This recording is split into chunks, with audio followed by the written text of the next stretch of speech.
You're listening to a podcast from 702 and Cape Talk. 702 and Cape Talk. The Naked Scientist. It is 25 minutes to 10 o'clock. Thank you so much for staying with us. The Naked Scientist will be here in less than a week, next week, Thursday, in front of a live studio audience. The Naked Scientist not only answers your questions, but demonstrates. He always has something up his sleeve, some very interesting experiments. And we look forward to that. And The Naked Scientist is brought to you by The Rand Show. It's showtime. Good morning, Chris. Good morning. Have you packed your bag yet? No, this is a problem. I'm going to have to get cracking on this because I haven't started packing. I haven't done anything yet. I'm so behind. Terrible. I'm disorganised. I'm really looking forward to it. It's going to be fantastic. Yes, we can't stop talking about it. That's next week, Thursday.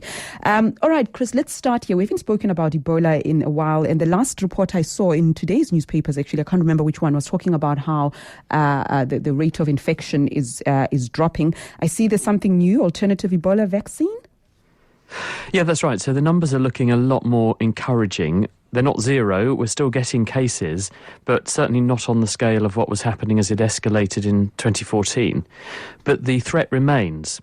And in fact, not just in those countries, those 3 countries where most of the activity was centred, but there are actually potentially 22 countries across the African continent that could host the next Ebola World Cup, if you know what I mean.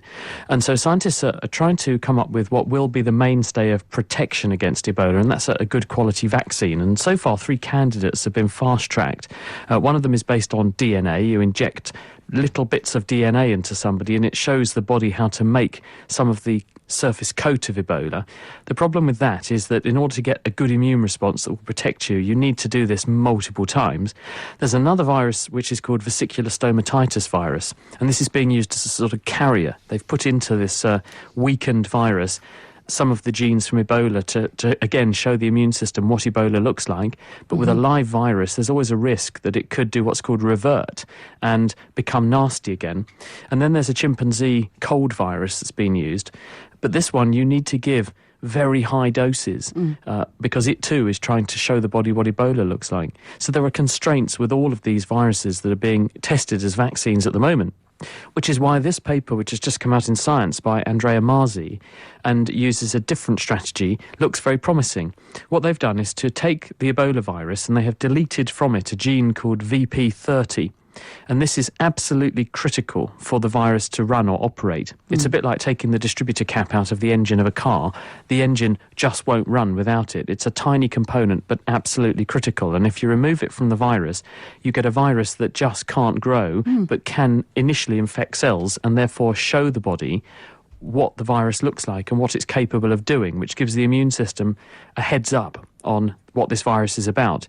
This begs the question, well, if you are going to take this essential component away, how can you grow the virus? And so what this group have managed to do at NIH in America is they've made human cells which carry this VP30 gene in them. So they make the gene product. So when you infect them with Ebola that lacks this gene, the Ebola doesn't realise it misses the gene because it sees it in the cell and thinks, I'm fine, and just incorporates it, uses it and grows. But then as soon as you put it into a normal person whose cells don't have this gene, then it's completely disabled. And as an extra fail-safe, they also blast the virus to pieces after they've grown it with hydrogen peroxide, bleach essentially, and this makes sure that there's no infectivity left behind, but there's all the immunogenicity. And when they test this in monkeys, they give them a single dose of this hydrogen peroxide disabled, genetically deficient Ebola. They actually get a protection, full protection against injection with what would otherwise be a lethal dose of Ebola given a month later. So this is really encouraging because you've got something which is safe, something which can be grown to very high levels and scaled up very quickly, but which also with one single shot appears to give protective immunity, and that's what we need. Well, then that's a step in the right direction. Let's go to Nick. Nick, you're calling us from Bedfordview. Thanks for holding on. Welcome. Thank you. Hi, Chris. Hi, Rudy. I just have a question with regards to ASMR, which is Autonomous Sensory Meridian Response. Basically, it's the feeling you get when someone whispers in your ear and you get like goosebumps that I think starts in on your scalp, in your head, and then runs down your spine. It's like a very relaxing feeling. I just want to know what causes that. Do Do you know, I'm quite thinking I might like someone to demonstrate this on me. Sure. Because I don't think I've had that sensation necessarily, or certainly not recently. Have you, Reedy? Have you had this? No. No, that makes two of us. I don't feel so bad now. I was thinking maybe I'm a bit of a weirdo, but well, all I can Maybe I'm think the is that, it's a possibility. But all I can think is that basically that sensation. Excuse me, that sensation of goose pimples. What is happening there is that on the surface of your body are fine hairs, and underneath each tiny hair on your body are tiny muscles called pilus meaning a hair, erector meaning stand up, piloerector muscles. They're wired up to your sympathetic nervous system. And your sympathetic nervous system is part of your autonomic nervous system, which, as the name suggests, works autonomously. And it works in response to perceived threat or to perceived sort of stimulus, which is of a relaxing type. And when we get worried or scared about something or aroused by something, and I mean as in your attention is aroused, then what actually happens is that you send signals down your sympathetic nervous system and it activates those piloerector muscles, making the hairs stand up. And this is why when you see an animal out in the wild and it gets frightened, its hair stands on end. And people talk about when you have a galvanizing or scary experience, it makes the hairs on the back of your neck stand up. And it's actually quite true. And the little bulges that are the goose pimples are these piloerector muscles contracting to make the hair stand up. Animals do it because when they're scared, if they push their hairs outwards, they make themselves look bigger. And if you look bigger, you look scarier. And so this means an adversary is more likely to back off rather than to attack you. Now, we're very, very similar to animals, except that we've become devoid of the majority of our body hair, and we obviously don't use this so much as a means of defence and also as a means of communication now, but nonetheless the physiological response still remains. And what you're experiencing, Darren, is the autonomic response erecting those muscles in those tiny hairs all over the surface of your body, and that's what the goosebumps are. And that sensation, that prickling sensation, is the hairs pinging upwards. Thank you so much, Nick. And no, you're not weird. I'm sure in the next few minutes we'll get a few more people just confirming that they've experienced that. Shall we go to George in Acadia? Good morning. Good morning, Reedy, Dr. Chris. My question is, if a person is sitting on an open paved walkway, approximately 2 meters wide, under a similar concrete cover, and a bolt of lightning strikes really close to where these people are sitting, would it cause any injury to these people? It's quite possible it would. Yeah, it's quite possible it would. The one protection against lightning is to be in what's called a Faraday cage, named after Michael Faraday. And a Faraday cage is where you have an electrical conductor, which doesn't have to be a continuous piece of metal. It can literally be a cage, which forms a complete square or sphere around the area or volume encased within it. And in that situation, you can fire a lightning bolt directly at that cage with a person sitting inside and they will be fine, because the electrical field that's generated means that the electricity runs all around the cage but not actually through the inside of the cage, and so there's no potential difference applied across the person inside the cage, and therefore they're absolutely fine. A person who's standing on the ground, and you sometimes see people and animals who become victim of this, if a lightning bolt lands nearby, because the lightning hits the ground and raises the potential, the amount of electricity, if you like, in that point of the ground, the electricity is at high concentration where the lightning hits and then ebbs and flows away across the ground. This means that if a person is standing with their legs, with one leg closer to where the lightning point hit the ground and the other leg further away, there is a potential difference between one of their legs and the other. And they're probably, being a big bag of salty water, not a bad conductor for the energy. So lightning will go up one leg, through the person's body and down the other leg. And you sometimes see animals dead in fields for this very reason. So people who are therefore perched in an area where lightning hits may be subject to a big electric field. They'd certainly be subject to a lot of sound, which might be terrifying in and of itself. And lightning heats the air to a very high temperature, so you can get very severely burned by lightning, and the current flowing through you, if it does a side flash, because sometimes as the lightning comes down, it effectively sees, in inverted commas, the good conductor that your body is, being a big bag of salty water. And sometimes you get a side strike where the lightning jumps off of one path, goes sideways and then down another route. So it's possible that these people could become alternative human lightning conductors at the same time, which would have devastating effects for them. Okay, thank you very much, George. Alan, Jenny and Beres, I see your calls coming to you in a moment. 702 and Cape Talk. The Naked Scientist. And yes, we are satisfying our curiosity about the world in which we live, our bodies, all of that. Do give us a call on 021 446 0567 011 883 0702. Chris Smith, our naked scientist, is here, and he will literally be here in Johannesburg, of course, with demonstrations and a show at the Rand Easter show, but this time around giving us a treat next week, Thursday. And you can book, there's still some places available, if I'm not mistaken. You can book by going on to our website, www.702.co.za. In Cape Town, I'm sorry, I know you always feel left out at a time like this, but maybe one day there'll be an opportunity for that.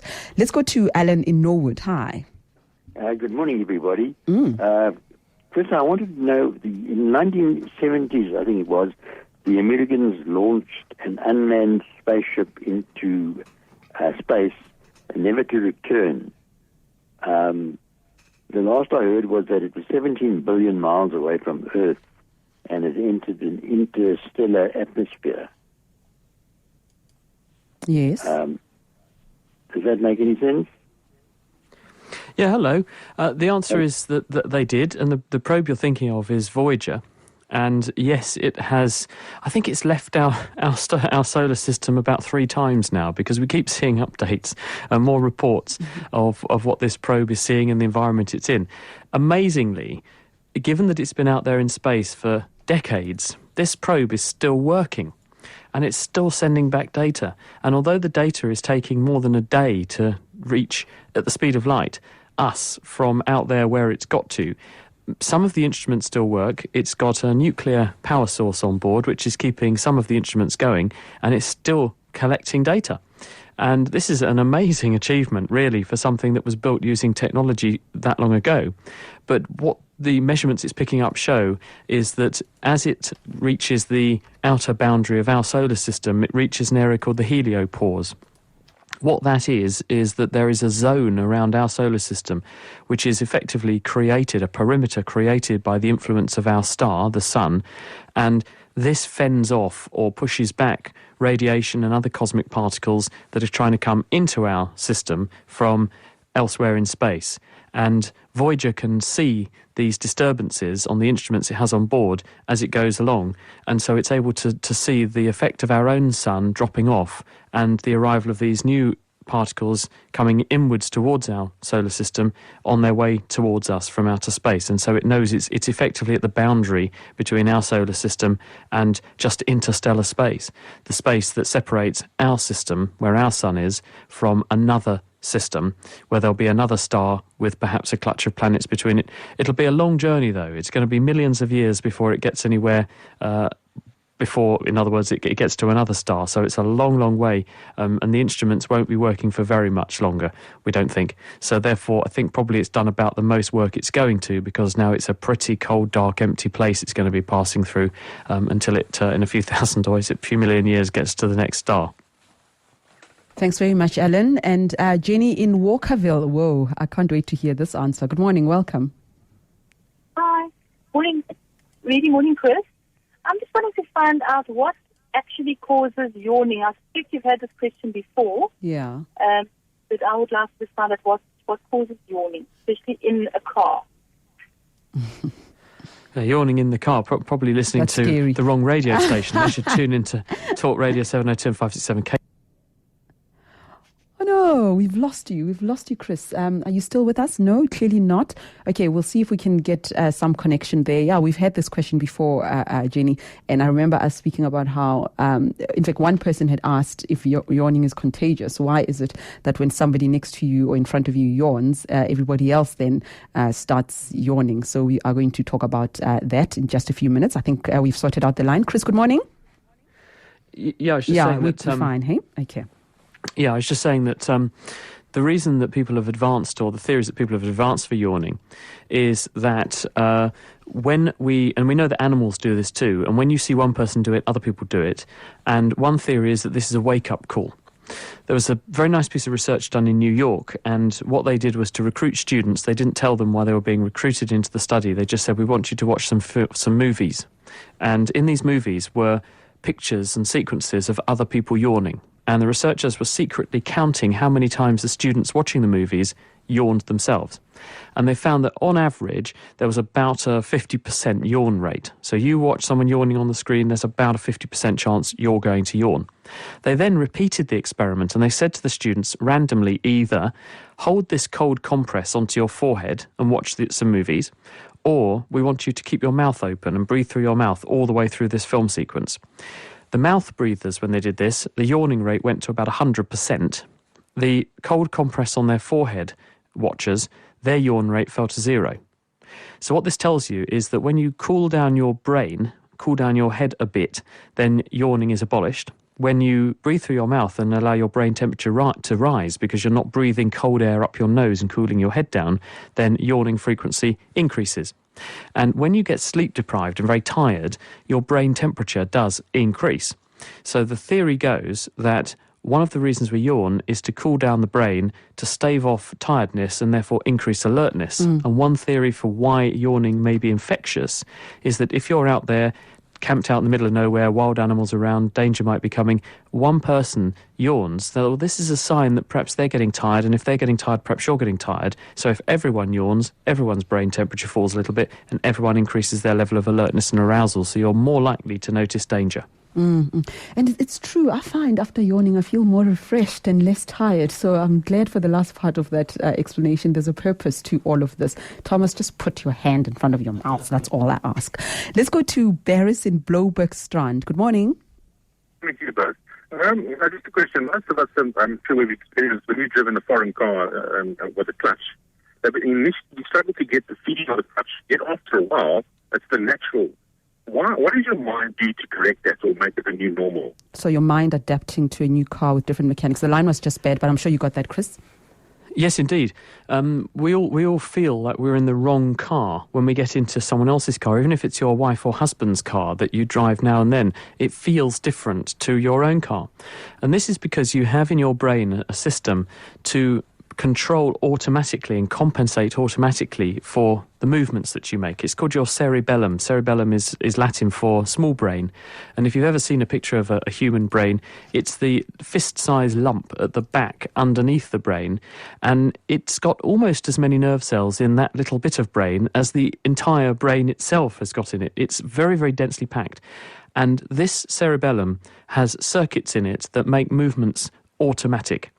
And so when you learn to do something, and you learn to do something automatically, whether that's writing, whether it's playing tennis, playing golf, typing on a computer, those movements which you don't even have to think about, but you're very stereotypical. You know that when you write the letter A, you make a nice sweep with your wrist and then a tail on the letter A. That's something that you've learned by practice, and now you don't even have to think about writing a letter A, it just happens. You don't have to think about typing your name on a computer keyboard. That sequence of motor events is programmed there. The cerebellum does that for you. And when you drive a car, what you're doing is executing a very, very precise sequence of motor movements to put your foot down on the clutch, reach with your left hand if you're driving in a country that drives on the same side of the road that we do, put the car in gear, pull away, let the clutch up slowly while simultaneously pushing down on the accelerator to make sure that you've got enough power there. Those are all motor movements, and your cerebellum is doing that. Now, when you get into a different car, the brain is continuously comparing what is happening when you do these things with what it thought was going to happen. And if there is a disparity between what it expected to happen and what actually happened, this sends a very powerful signal to the cerebellum and says something went wrong, and the cerebellum retunes itself or adjusts the motor programming so that it strengthens the connections in the cerebellum between some nerve cells and weakens others. And it does it very, very quickly, within seconds to minutes. And this reprograms the way that the movements are adapted or executed so that slowly, over a course of doing it for a few minutes to an hour or so, you don't even notice that you've completely reprogrammed your movements. Thank you, Barris. Thank you. And Chris, have a lovely weekend. Next time I speak to you, you'll be in Joburg. We look forward to that. Thanks indeed. Yeah, I hope someone's actually going to let me in, because every time I turn up at 7:02, they won't believe I'm here to see you guys, and they won't let me in. Maybe you don't look like the naked scientist. Maybe they're expecting something else. I'll turn up naked. I'll take my clothes off in reception. Please don't do that. Don't do that. We'll sort that out today. Jeez. Okay, then. See you next week. Thanks, Bye-bye, everyone. Chris. Can you imagine? Oh, geez, the guys at reception, they're like the... Okay, I don't want to use an inappropriate word, but you'd swear you are in the military. Ne? If what happens in the military is what I imagine happens. And they're very, very strict. You've got to do this, you've got to do that. But he's the naked scientist and he's harmless. Maybe his experiments aren't, but he's harmless.